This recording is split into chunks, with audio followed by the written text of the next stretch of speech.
Did you know getting a bit hot from time to time can help you get fitter, live longer, reduce pain and discomfort, and help you concentrate and feel great? And that is not all. Well, it is true, and in this video I want to talk to you about this so you can optimize yourself. As always, check the description for links to all the studies I reference so you can dive even deeper. So let's get down to it. Sauna bathing is a form of whole body thermotherapy and has been used in various forms for thousands of years all over the world for hygiene, health, social and spiritual purposes. Our core body temperature is 37 Celsius, but if the air is also 37 Celsius, we feel too warm. And that is because our body needs to be able to lose excess heat to maintain an equilibrium. With an air temperature around the low 20s, you will feel most comfortable. And as this starts getting warmer, the body has to work harder to lose its excess energy. Traditional Finnish saunas are the most studied to date and generally involve short exposures of 5 to 20 minutes at temperatures of 80 to 100 degrees Celsius, with dry air interspersed with periods of increased humidity created by the throwing of water over heated rocks. Dedicated saunas and steam rooms at health clubs have now split the two up to give entirely dry saunas and steam rooms that have total humidity. Dry saunas can be a lot hotter than steam rooms, but are conversely easier to endure for longer periods. In the past decade, infrared sauna cabins have become increasingly popular. These saunas use infrared emitters at different wavelengths without water or additional humidity and generally run at lower temperatures than Finnish saunas with similar exposure times. But how does it all work? Well, two very interesting newly discovered factors known to be at work here are heat shock proteins and FOXO3. But these deserve their own video for those of us who really like to nerd out on the processes and mechanisms at work. Suffice to say that their levels are raised by saunas, and along with other biomarkers, this is very good.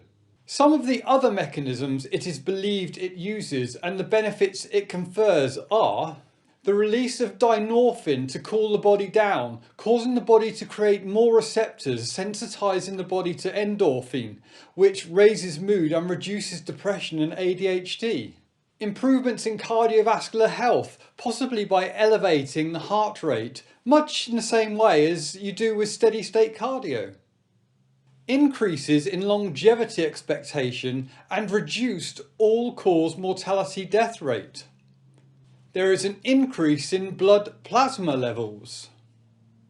Blood flow to the heart is increased, lowering the strain on the heart itself, with the recorded blood pressure readings all seeing improvements. The function of endothelial cells is also seen to improve. This is the inside of your blood vessels, and reduced elasticity is a function of age. Improving their function allows them to transport blood more youthfully again, reducing the strain on your whole system. And it is dose dependent. The more you do, the greater the effect. What else do studies say? This recent meta-study does point out that only a few of the current studies were of a high standard using randomized controlled trials.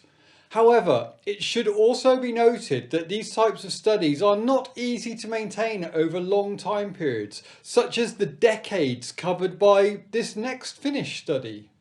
In this Finnish study, which followed over 2,000 men of ages 42 to 60 for many decades and controlled for other variables such as lifestyle, diet and exercise, they found that those who went to the sauna 2 to 3 times a week had 24% lower all-cause mortality than those who went just once a week.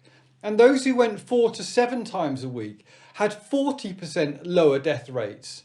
Unfortunately, we do not know how much once a week benefited when compared with no visits, but I think we can assume it provided some benefit, maybe 10 or 20% even above non-use. There was also a time variable for each visit. Those under 11 minutes had lowest impact, 11 to 19 minutes next best, and those who stayed longer than 19 minutes saw the most impact. So let us try to understand the mechanisms at work here to see what might be happening. You see, This all makes evolutionary sense if you go back to base principles. If you remember back to the video I did on good and bad stress, the very evolution of our cells has at its most basic level, when things are good, a let's reproduce and use up the abundant resources focus.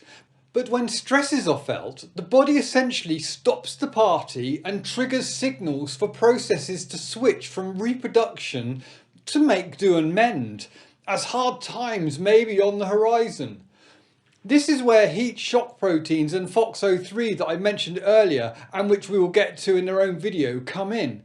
They help to fix up and repair problems at a cellular level, and this makes the system stronger. In fact, there are people with a genetic variation where their FOXO3 gene is upregulated compared with most of us, and they tend to live longer lifespans.